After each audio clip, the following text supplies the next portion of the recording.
How you got it. Welcome, welcome.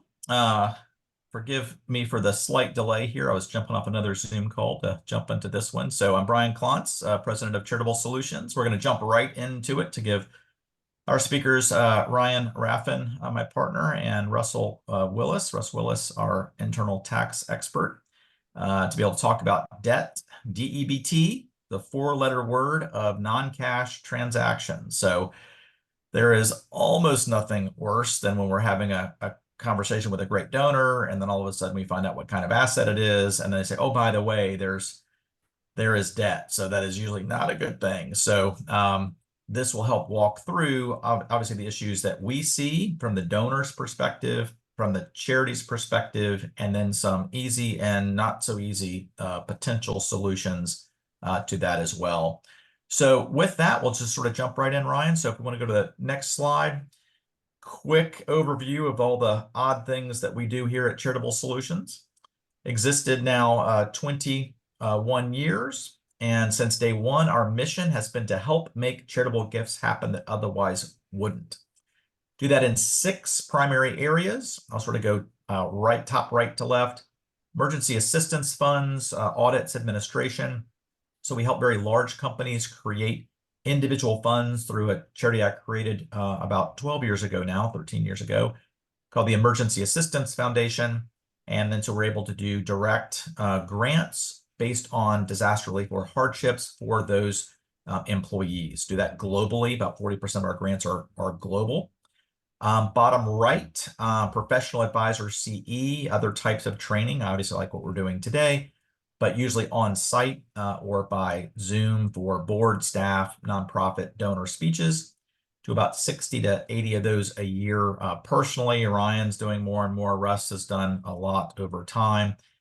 We have Paul Kasperson on our team who does a lot for estate planning councils nationally as well, and Gary Snarson. So we got a whole team that sort of, based on the topic, availability, and location, we're able to hopefully deliver these types of value-added topics and speeches.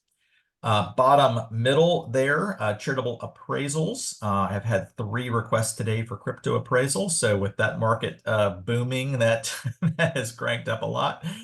So I don't ever have to look to see what Bitcoin is doing. I can just wait for my inbox to see how many appraisal requests I'm getting. So 2017, like crazy. 2018, 19, not so much. 21, yes, again. So it's back. So I do crypto and life insurance appraisals. We have numerous other staff within the team that basically do everything else. So our tagline is, if you can give it to charity, either directly as a life income gift or to the extent there's an appraisal needed within an estate, we can do that. So we only do qualified charitable appraisals for all of those purposes. Gift annuities, I'll maybe go middle top. So gift annuity risk management. So we've actually been getting a fair number of calls recently about very large gift annuities that are coming in and how to mitigate those risks. We do this for entire pools, usually pools of 10 million or more. And we're able to basically have our actuary do an analysis with me on sensitivity testing of those pools, ideally trying to identify where there are boogeymen in there or where they're not, frankly, but also how to maximize the final residuum. So how to, in essence, optimize for profit, if you will, from the gift annuities while minimizing the risk. So obviously those that otherwise go dry or go underwater. So for very large gift annuities, we look at this as a perspective of risk management, multiple things we can do, lowering the ACJ rate, partial reinsurance, full reinsurance for large ones that are otherwise can't be mitigated. And so we're working on a number of those projects right now. Alex Cedar and our team sort of helps lead the sort of reinsurance administration and placement. So very good in that space. And then the outsourcing models. So the first one is the National Gift Annuity Foundation. We have now roughly 900 contracts. I can't quite keep up. We're in all 50 states. About a third, surprisingly, a third of our gift annuities last year were QCDs, which I wouldn't have guessed in a million years. So went through the joyful process of updating all of our contracts to be approved and conform with the QCD requirements. But the bottom line is we have about 320, 330 charities that have referred in at least one gift annuity to the National Gift Annuity Foundation. We never manage anything at the time of death. So once it's liquid, the final annuitant passes away, 100% of that residuum is granted to the charity or charities that the donor was trying to give to. And I emphasize that because we have a number of referrals that come in. We'll make up it's a university, but the donor might say, gosh, I've got 3 or 4 other charities I'd like to be able to provide for a gift annuity. And the university is like, we love you, but we're not going to, in essence, underwrite that risk for 3 or 4 other charities. What do we do? Wait, there's this weird beast called the National Gift Annuity Foundation. We can do one gift annuity and then bifurcate it, allocate it to university for whatever portion they wish to give there, as well as for these other charities. So it's a way to be able to potentially help in those situations. Have a whole team on that side for National Gift Annuity Foundation. And what we're talking about today, by the way, some of the debt issues can come up here too. We do take both illiquid gifts and liquid, primarily liquid for gift annuities. We're doing more and more, which we need to include here, on charitable remainder trusts. So we have that under the non-cash asset management, but we're also doing CRTs on a national platform where we can serve as a trustee. We have to serve as trustee. And then we can either do the admin and investments internally, or we can have that done externally. So we're doing more and more in the CRT space, similar to the National Gift Annuity Foundation. And so again, to that end, non-cash asset risk management, we can either help the charities receive the gifts themselves directly, where we provide consulting and support to them to do that, maybe 5%, 3 to 5% of our time. The rest of the time is using an outsourced option, the Decami Foundation or Decami Asset Trust, sort of in tandem. So we are able to take in non-cash assets. We've got a whole slide here that's coming up in a second, but we're able to take those in. We're on chain of title. We're doing due diligence. And then once the gift is complete and it is sold, we then make a grant back to the charity or charities the donor is trying to give it to. So the big theme of our mission is to help make these charitable gifts happen that otherwise wouldn't, either directly to the charities the donor is trying to benefit, or we can be the, in essence, intermediary, the donor advised fund platform, to be able to help process or facilitate those gifts, whether those are CRTs, CGAs, or non-cash assets, back to the charity. So the next slide I will not spend much time on at all, but this is basically our activity for last year. The numbers are finally in. So we completed through the non-cash side. This is not all that the gift annuity activity, but 1.1 billion in donations. This was not our record year. You divide the 161 into the 1.1 billion, that comes to about 6.8 million. I think that's right. It's from memory, but roughly right. So these are typically big. We had, I think, 3 gifts over 100 million or close to that individually last year. So definitely helped sort of pull average up. But even if you take those outliers out, we were still probably around that 3.5, 4 million per donation. So again, these tend to be large, good donor, good asset, wanting to do good things. So these non-cash assets, we were able to process. You can see the top of that slide, 100%, been the same for 21 years. 100% of these gifts were referred by a charity who's otherwise already declined the gift for whatever reason. Don't have capacity, expertise, time, for whatever reason, tax legal issues, international property, whatever it is, we can then process those. Took us about 8 to 10 leads for every one that completed. So you multiply 161 of the total donations times 8, you're talking about roughly 1,000 referrals. Only completed 161. So we chased a whole lot of ones that didn't complete, but they're large enough to chase those around to create the 1.1 billion. We'll go through the rest of this. You see the breakout, the number of real estate gifts and the amounts are roughly 2 million per. Business interest gifts, key point, roughly 90% are all of our activity are business interest gifts, private business holdings. That has been the case. That was the case last year, the year before, the year before, the year before, the year before. It's 90% are business interest gifts. 8% are real estate gifts. And then the rest are these sort of other. You can see cryptocurrency, super shiny. Everybody wants to talk about it constantly. We have a bunch of webinars on that, by the way, as well. But the point is that represented $14 million. That's fantastic. That's $14 million perhaps that otherwise wouldn't have been donated. So we are happy to facilitate that. But you can see there that's less than 1% of everything that we take in. Having said that, I know Ryan has been working constantly, sort of leads our crypto area. I think, what are we now? Maybe at 25 or 30 million-ish? I don't even know. Already this Roughly, yeah. year in crypto. Yeah. So again, when it's booming, we can process. Usually we're good for $100,000 plus donations. Small ones we're not good at on any level, but these tend to be large. You can see there, those averaged about whatever that is, 1.2, 1.3 million per donation. So with that, I'll pass it back over to Ryan to sort of lead us through the agenda, and then Ryan and Russ will take us through the DEBT, the horrible four-letter word as it relates to non-cash assets. So Ryan? Yeah, thanks, Brian. Happy to talk about this month. Just quickly running through what Russ and I are going to talk about, and we're going to be trading back and forth pretty frequently throughout this presentation. So first, just kind of conceptually, what sorts of donations are we talking about, and framing the discussion. Then Russ is going to go through a lot of the tax concepts. I'll talk about what that kind of means, which leads into more of a discussion of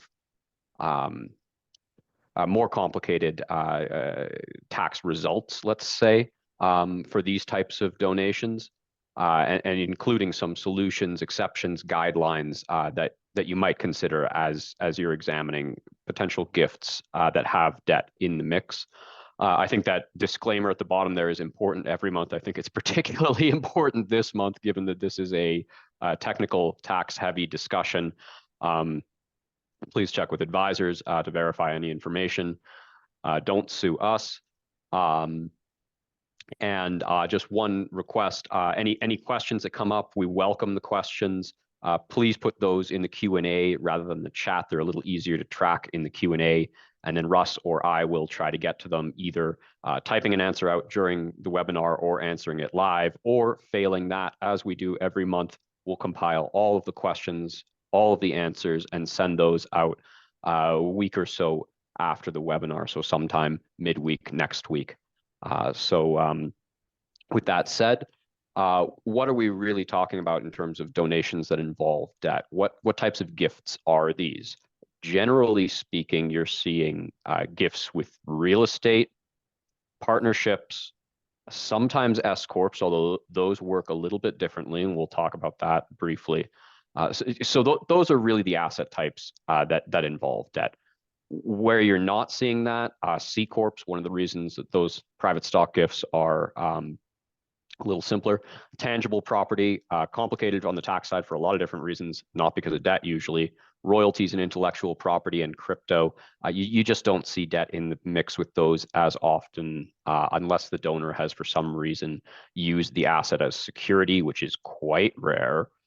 And what we're not talking about here, to be clear, are gifts of debt, where the donor is contributing usually a seller note to your charity. That's doable, complicated for other reasons, maybe more complicated in some ways, but that's not what we're talking about today. We are talking about gifts of debt encumbered assets. So think real estate, think partnerships, and S corps to an extent as well. So with that in mind, what are we seeing? And this, I think, is important to frame the discussion over the next few slides as Russ goes through sort of the tax concepts that we're dealing with here. What are we seeing with donations of debt encumbered property? You're seeing three things that can or will happen. First, you're going to see a reduced deduction for the donor. A lot of donors will assume correctly that their deduction is going to be limited to the net equity, but not every donor will, particularly when we're talking about a partnership that has debt encumbered assets inside the partnership. Donors don't always make that connection. So, it's a lower deduction relative to the value of the donated asset. But also the donor is realizing some income by way of the gift. There's a deemed assumption of debt. And that word deemed is really important here. In my notes, I have that underlined. So deemed assumption.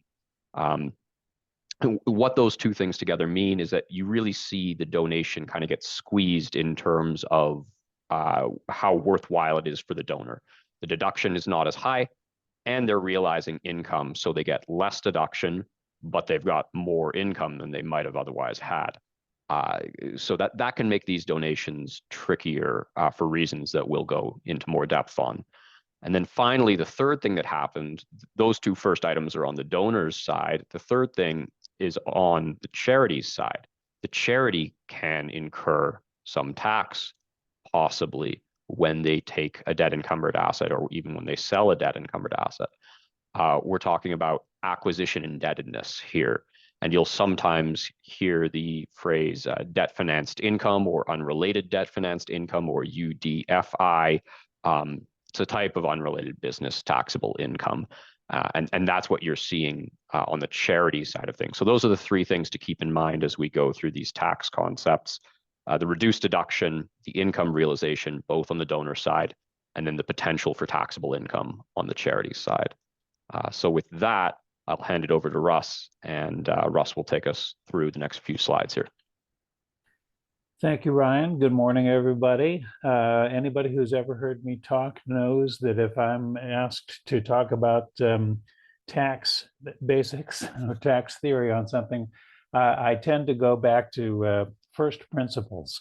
I'm not going to threaten you with that today to ask, why do we even have money? Or why are we taxing income and all those great questions. I will start with a couple of squares back from where you might think we'd have to start, and that is with the concept of quid pro quo. If I give something to charity and I get something in return, my deduction is affected by what I get in return.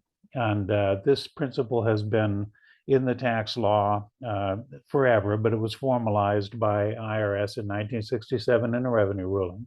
And they basically said, as long as the donor actually intends that the excess value over what she is getting in return from the charity, intends that that excess is a gift to the charity, then that amount, the amount over and above what she is getting back from the charity, is a gift, okay? But only to that extent. So if I give something to charity and I get something back, I may get a deduction, but only to the extent of excess value. The Supreme Court has actually cited this revenue ruling back in 1986 with approval. So we have some confidence that that basic principle is in stone in the tax law. But where this then leads us is to the problem of, okay, suppose what I'm giving to the charity is appreciated property. I'm getting something in return. To that extent, it is a sale. And the difference between what I'm getting from the charity and my basis, on the face of it, ought to be reportable as a gain. It is slightly more complicated than that, and that is what we will take a look at on the next slide. So I guess I'm relying on Ryan to page the slides. Okay, so the problem, it used to be prior to 1969, everything changed in 1969. You're going to hear that over and over again whenever you go into a plan giving webinar. In 1969, the law changed. It used to be that if I gave appreciated property to charity in a sale, we understood that it was a sale transaction. The charity was buying it from me, but we set the price at my adjusted basis. The idea being I'm not going to realize gain. I'm only getting money from the charity to the extent of my adjusted basis. That was the law until 1969. Now it is a bit more complicated than that with the enactment of Section 1101B and the regulations under there. And so, and that's why the example in the regulation is constructed in a way that is a little confusing at first. If I have a $10,000 asset and I sell it to charity for $4,000 and my basis in that asset was $4,000, used to be the case, I recognize no gain. Now, since 1969, there's an apportionment between my basis. There's a gift element to the transaction and a sale element to the transaction, and my basis is apportioned between those two components. So yes, the excess over $4,000 is a gift, and I do get a deduction for that, but I am also engaging in a sale, and it's not a zero gain sale. okay, because my basis is allocated in part to the gift element. So I have a reduced basis in the amount that I am selling to the charity. So the math they go through here, and the difference is actually taxable gain to me, even though the cash I received was only equivalent to my basis. So let's take a look at the next slide. So we just have to expand that thinking all the way out to any situation in which the subject of the gift is encumbered by some kind of debt. Okay, the transferor is deemed, the donor is deemed to have received the amount of the gift of the debt that is attached to this asset, even though the charity does not in fact assume the debt, even though the donor is actually still paying on that note.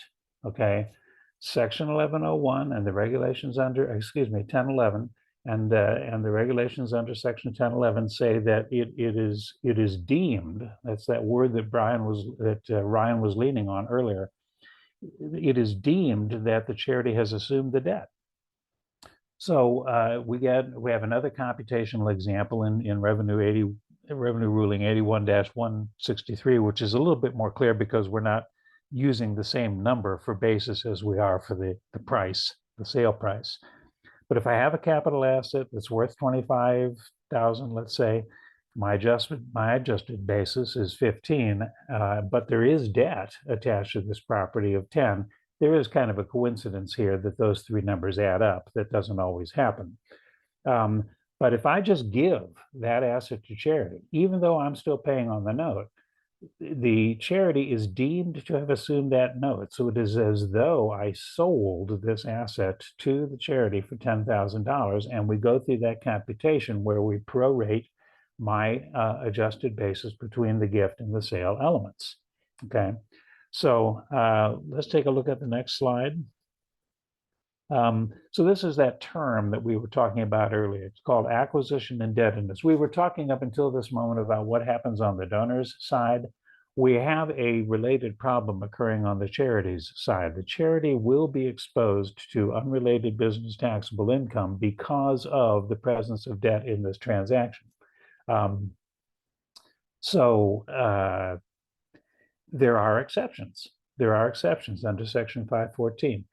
If the charity is receiving this property as a bequest under a decedent's from a decedent's estate, then yes, it's acquisition debt, but it's not going to have consequences to the charity in terms of generating unrelated business taxable income for an interval of 10 years. Okay, if you're still holding that asset and it still has debt on it after that 10-year window, then you do fall back into the UBIT problem. So that's if you receive this property from a decedent. But we're talking most of the time about lifetime gifts. Okay, the charity can still be relieved from the consequences of unrelated business taxable income if the donor has owned this property for at least 5 years and the debt in question has been on that property for at least 5 years. Okay, that's the so-called 5 and 5 exception. Okay, I think we either on this slide or farther down the road we have to get into the question about exceptions to the 5 and 5 rule. I may just get into that right now. But that exception does not apply if the charity in fact does assume the debt. Then the 5 and 5 exception won't apply. But in either event, whether it's a deemed assumption or an actual assumption, if the donor then continues to pay down the debt, those payments on principal can be, this is one of these issues where we don't take legal responsibility. The donor should seek advice from her own counselors, but rationally it would appear that the donor should be able to claim additional charitable deductions for paying down what amounts to, at this point, the charity's obligation. Okay, so how this 5 and 5 exception works, however, is, I said the debt has to have been on that property for at least 5 years. If there has been a refinancing, Okay. That 5 and 5 exception can still apply to the extent that we don't add additional debt in the course of refinancing. So to the extent of the portion of the debt that has been in place for at least 5 years, that 5 and 5 exception can still apply. Ryan? Yeah. So, and I think one thing that when Russ and I were preparing for this webinar, we didn't talk about, but I think it makes sense probably to talk about, because I've had donors ask this question, is why this acquisition indebtedness rule even exists from a tax policy standpoint, because donors are always thinking charities are tax exempt. How can they be paying tax on really anything? And particularly, why are they paying tax on my proposed donation? So I think it's worth remembering that, you know, the policy reason for this is that the IRS does not like the idea of an exempt org loading up on debt to pursue significant capital gains and basically significant profit, you know, and taking out a lot of leverage. That's really, to my understanding, the reason why this rule exists. And I think probably, and I've actually talked to donors and financial advisors who've had this happen, probably you see this as an issue, and as both in terms of practical occurrence and from a policy and tax risk standpoint. You probably see it more in the exempt retirement plan space, where, you know, where people can run into tax for this reason. With mortgaged real estate, I think is often the key creator of acquisition indebtedness. But the same rule applies and the same principle applies. The IRS does not like seeing exempt orgs take on a bunch of leverage to flip assets at a profit. That's the reason this rule exists. So just because we're doing well on time, I thought I might add that. And Russ, you probably know the actual legislative history there, but I thought it was worth mentioning. Yeah, I don't have that for you. Okay. Yeah. Well, you wouldn't, because you didn't know I was going to bring it up until now. Next time. Yeah. So with that in mind, and having gone through this framework, we've seen kind of, okay, the concept of a bargain sale and how that concept is extended to relief of a debt obligation. We really see how this works on both sides. For the donor, we had that debt encumbered property example that Russ went over 2 slides ago, and I'll go back to that again. Yeah, so with the revenue rule here, you can see how I mentioned this.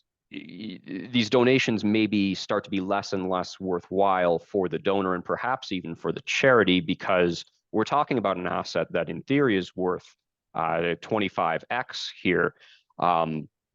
But we see that the donor is getting only a 15x deduction because of that debt component.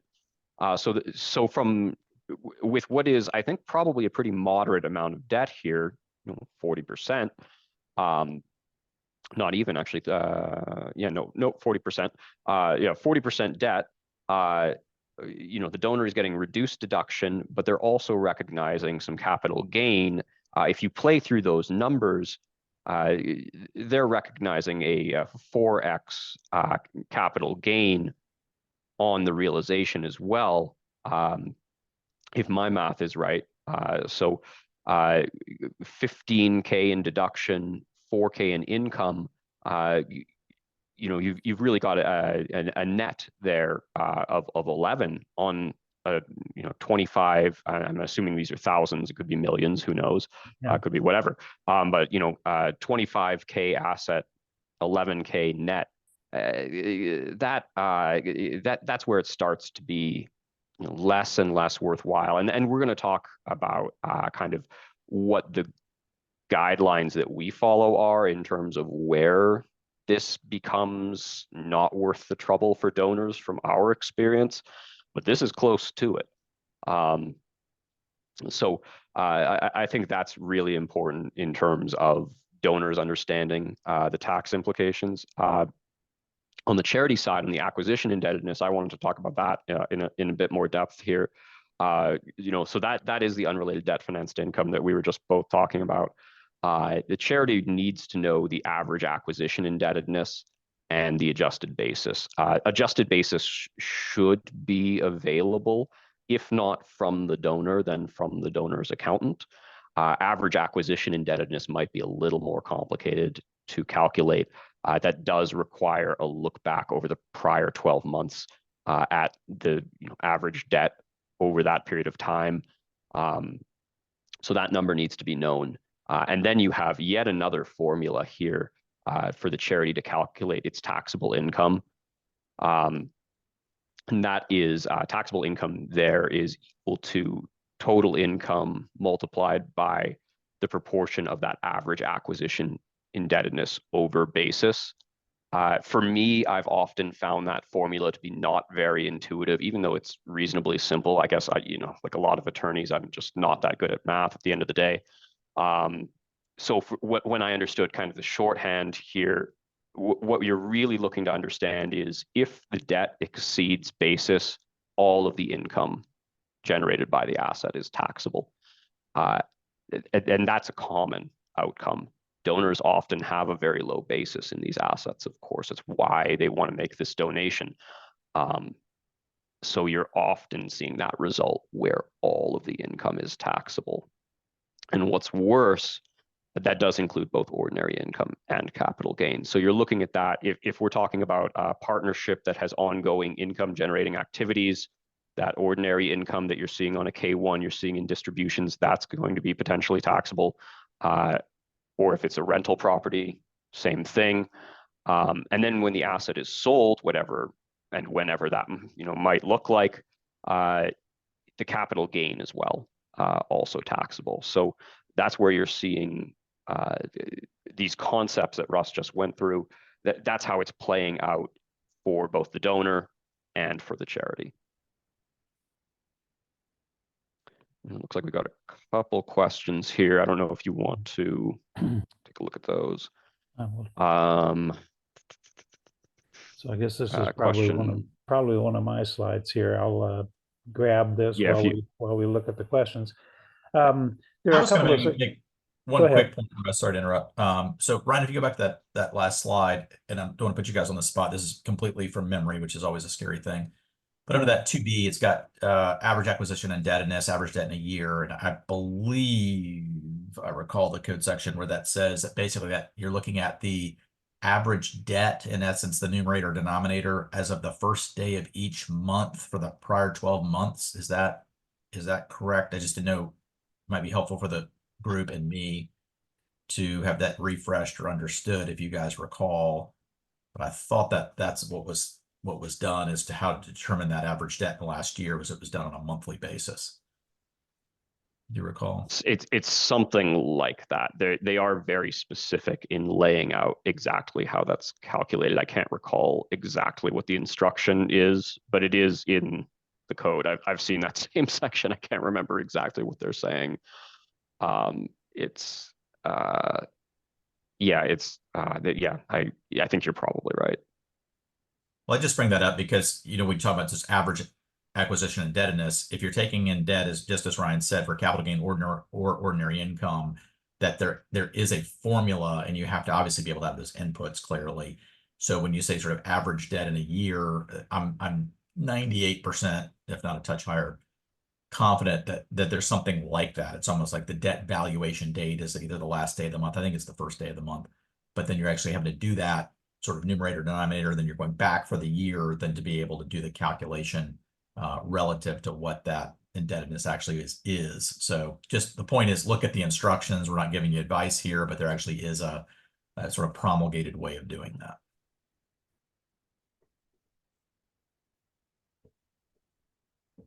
Okay. And Bill Strickland got pulled the answer from the code, Brian. Yeah, you're exactly right. First day in each calendar month it existed and averaging all the sums.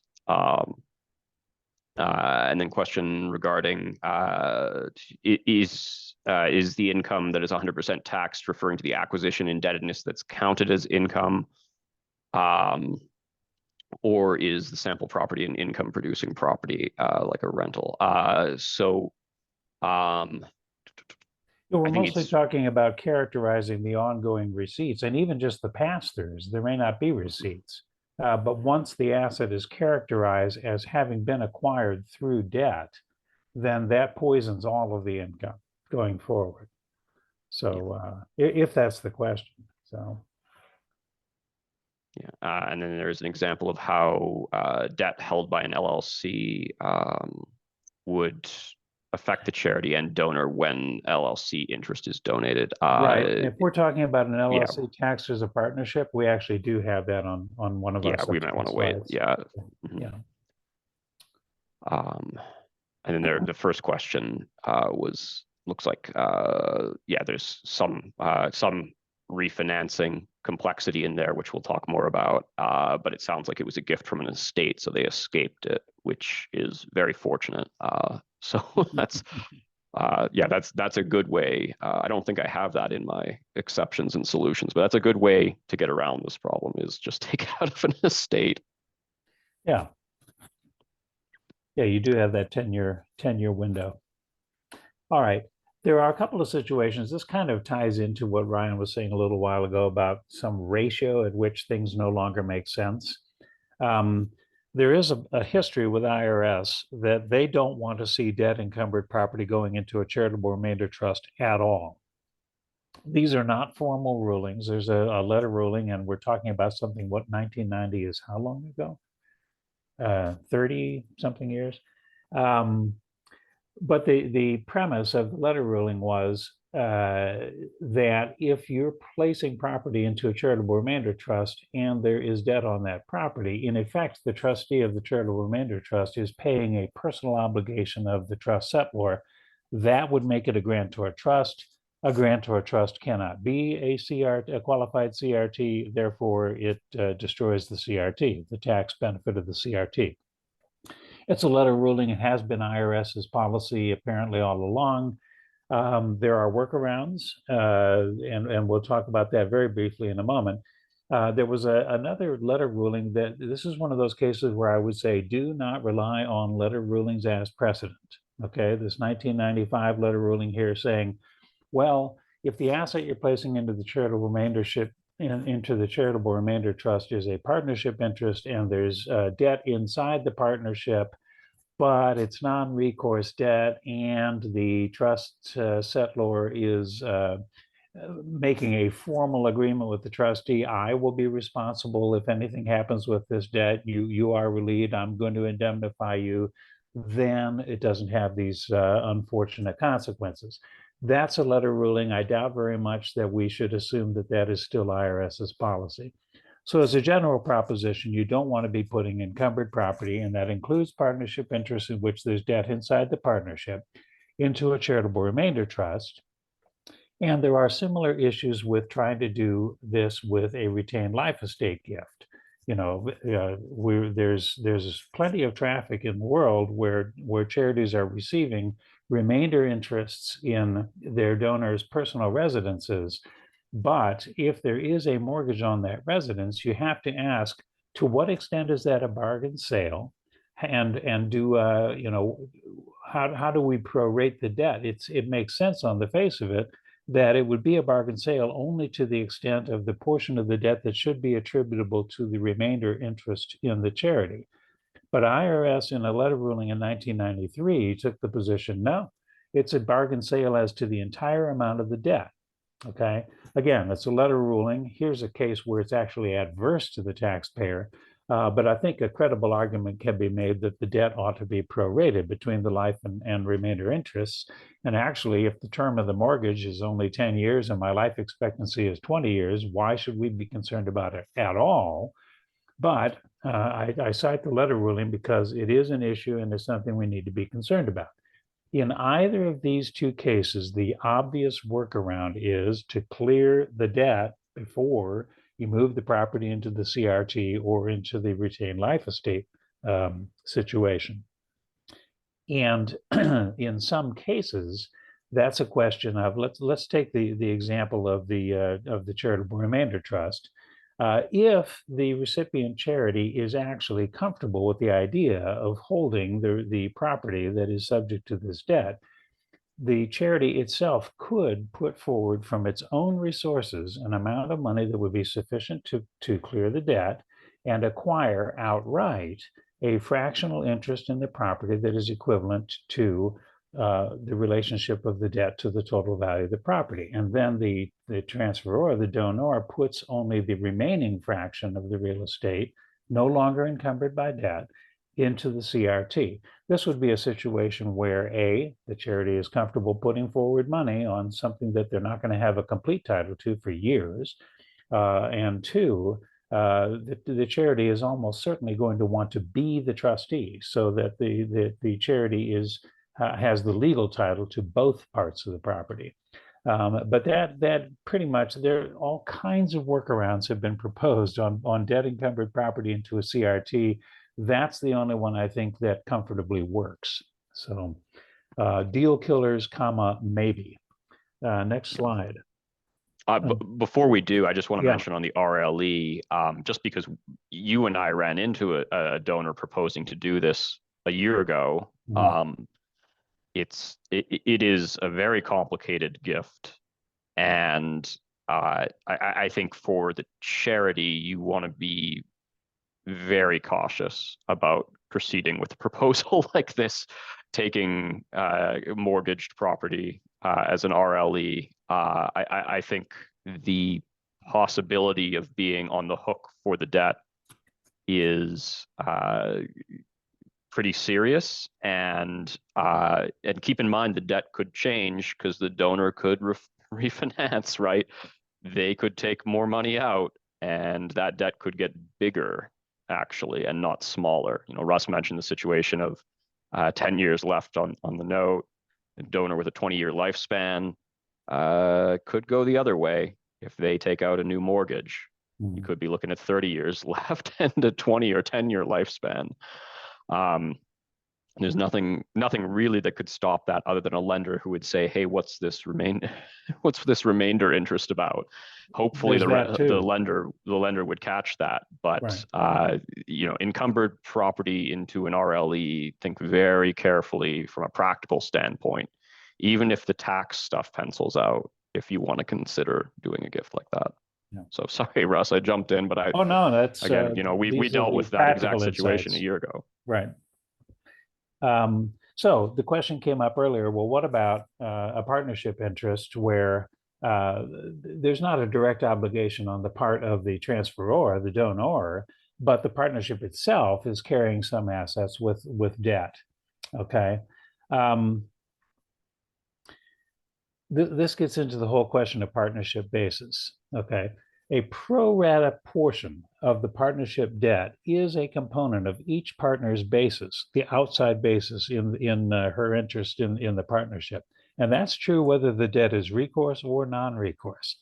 And because that debt is a component of the partner's basis, we do get into this section 1011 deemed assumption and triggering the bargain sale rule. On the recipient charity, and we'll have a very concrete illustration of this in a moment. On the recipient charity, so that's the tax consequence on the donor side. The recipient charity, again, is getting involved with acquisition debt, okay? And there's a technical advice memo, again, way back in the 90s, that points out that partnership debt is going to trigger unrelated business taxable income for the charity, not just on the pass-throughs, which we mentioned a moment ago, not just on the pass-throughs on an ongoing basis, but also the asset itself is treated as having been acquired through debt. Therefore, when you sell the partnership with interest, which is kind of what you're planning to do from day one, your gain on that transaction is also going to be subject to unrelated business taxable income. So I think the next slide actually gets concrete about this basis problem, okay? So let's say you have a partner in a partnership who wants to contribute her interest to your charity. her portion of the partnership assets is $10,000.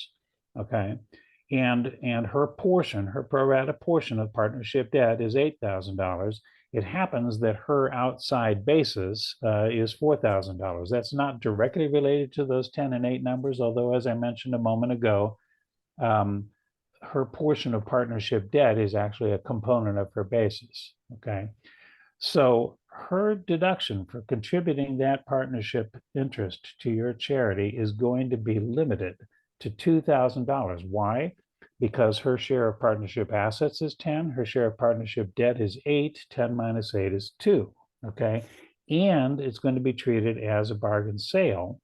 And again, we prorate, we allocate her basis between the gift and sale components.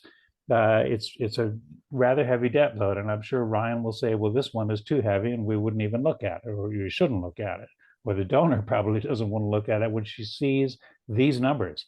8/10 of her basis is going to be allocated to the sale component. So her basis is going to be in the sale component is going to be 3.2, and she's getting, what did we say a moment ago? She's being treated as getting 8 in the transaction, so she's going to realize 4.8 in gain. Okay. I think we wanted to, I've been using the words inside basis, outside basis. We want to kind of talk about what that is. Outside basis, and well, actually on day one, they start the same. When I make a contribution of some property to a partnership or cash to a partnership, my outside basis in that partnership interest is identical to the partnership's basis in whatever I've contributed. But things happen over time that can cause the inside and outside basis to diverge.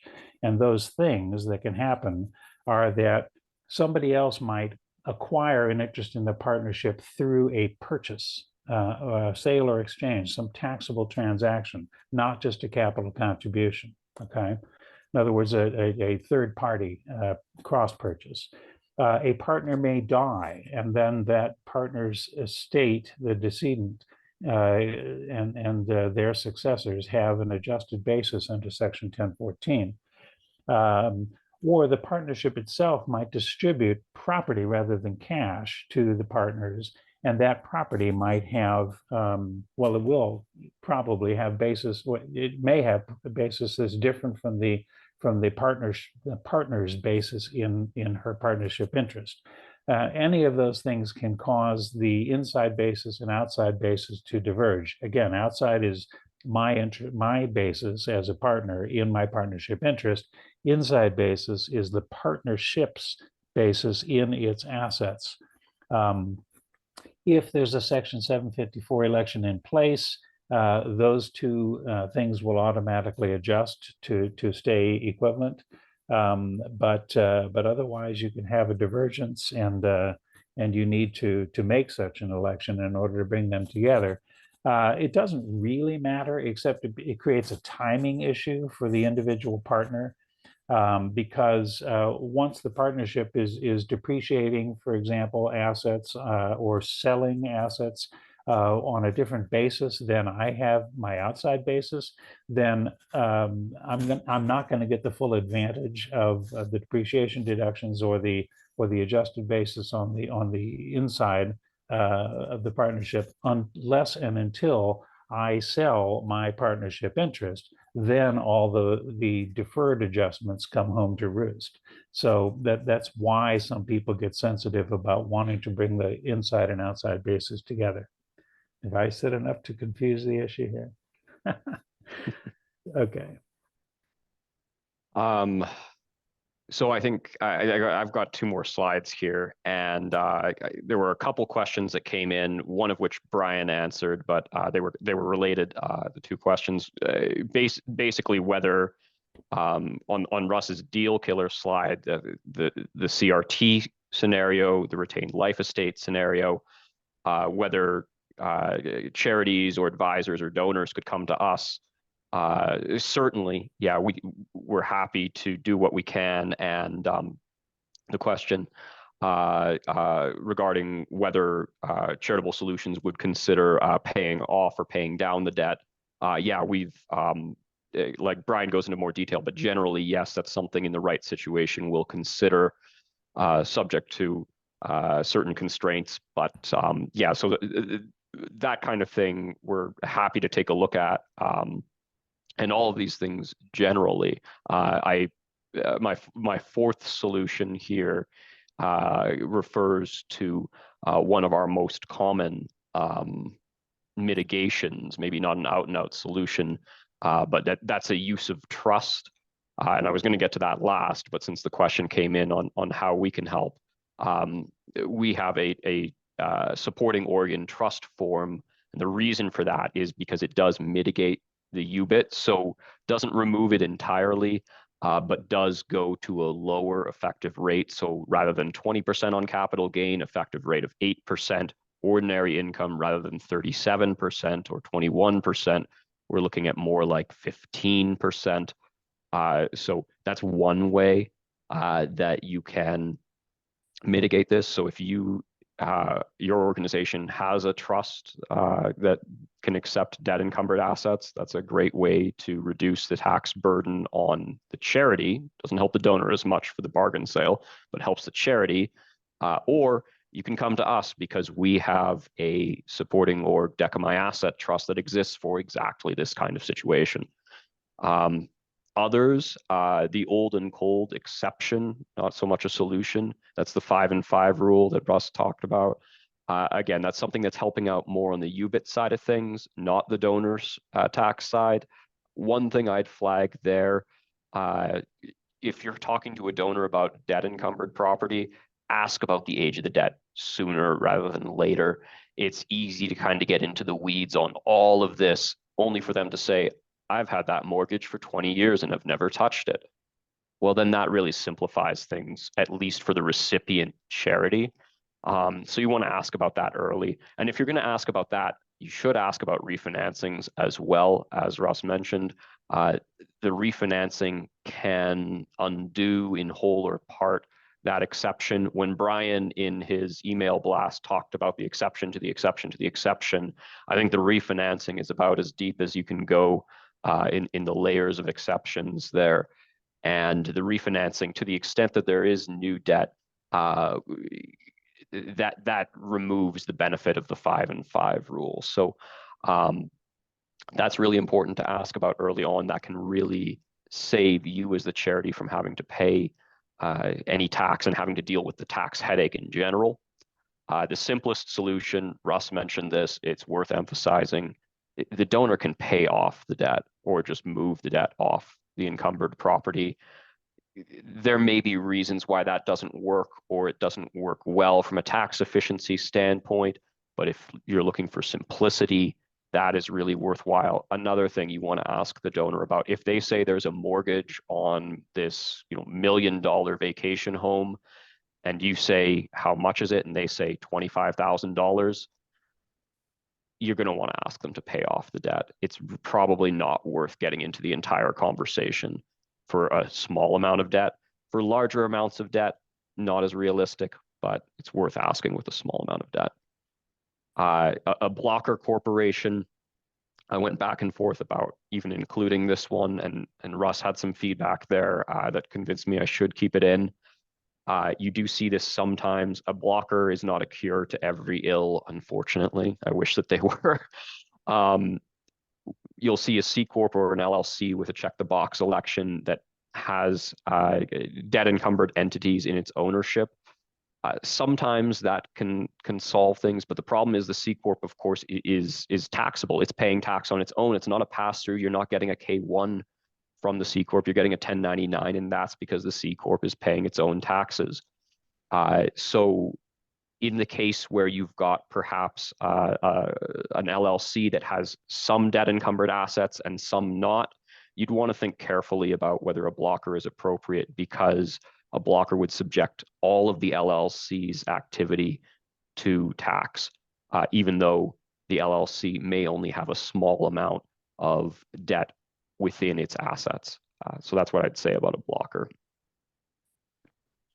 And then finally, this is the final slide before we get to any last questions. So I think I have time here. So we're going to be right up against 11 o'clock for me, 1 o'clock on the East Coast. First thing, for partnerships, you want to ask the donor for their K1s. That really should be the first question, to get a feel for what kind of income is coming through, what the debt picture looks like.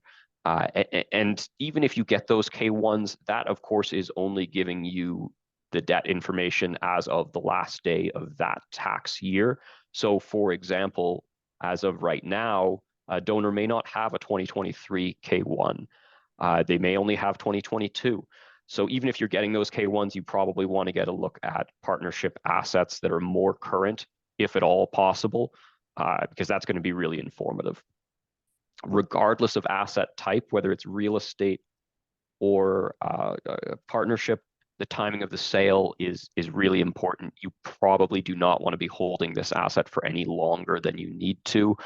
You probably want to look to sell as quickly as you can.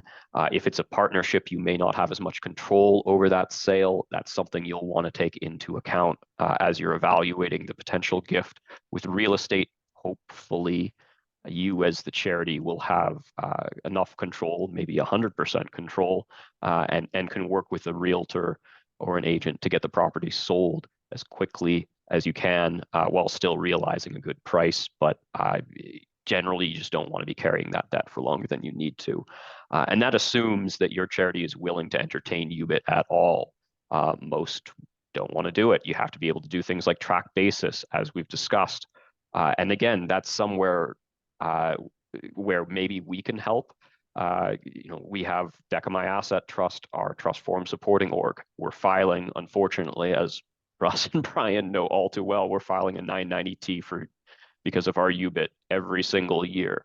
So we're paying UBIT regardless of whether we take on an additional unrelated debt financed income asset or not, because we take so many S corps, which we haven't talked about as much.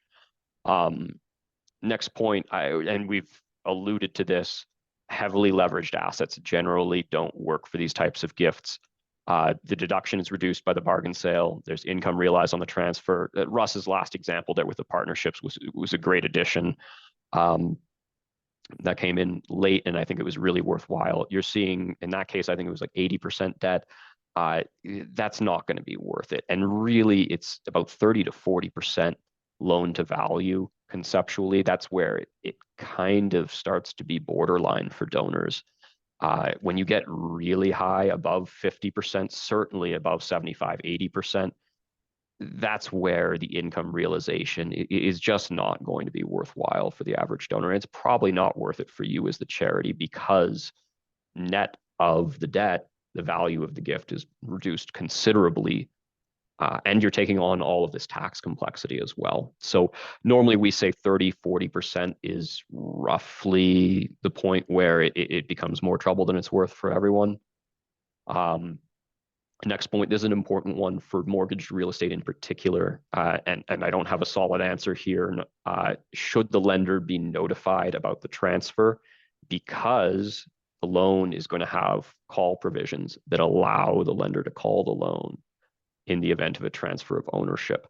That's something the donor should certainly be alerted to, and the donor may not care. They may say, I've worked with this lender for decades. I know them very well. I have tons of loans with them. Fine if so, but that call provision is written into the loan documents. It is in there for sure. Every lender is going to have that. And so that possibility of the loan getting called is something that the donor should be aware of, because if that happens, they're going to need to pay. And finally, we've talked a lot about deemed assumption of debt. Technically, your charity can step into the donor's shoes and take on the debt. Do you really want to do that? Probably not. So that's possible. And I think a lot of this tax law was written with that in mind. Maybe it was more common decades ago. I don't see that happening very often anymore. But either way, from a tax standpoint, you kind of end up in the same place because we do have that deemed assumption that Russ talked about. So just some final guidelines there. And I think we are right at the top of the hour past webinars here. And I guess if there are any final last minute questions, we can address those quickly, but I think that wraps it up for us. Thank you, Russ and Ryan. Fantastic job. Very complex area. I would say super rough, maybe what, 10, 20% of the calls that we get have some level of debt at some level, or so it comes up a lot. So hopefully this is helpful. These are our past webinars. We're building out a YouTube page. I put that in the chat because we just have so many of these now, which is great, but need to be able to have a better place for them permanently. But this will be recording again, posted next week with the Q&A. If you want to put a Q&A here, maybe like pretty quickly, or you can just send one to any of us. We'll be able to include that with the ones from tomorrow's webinar as well.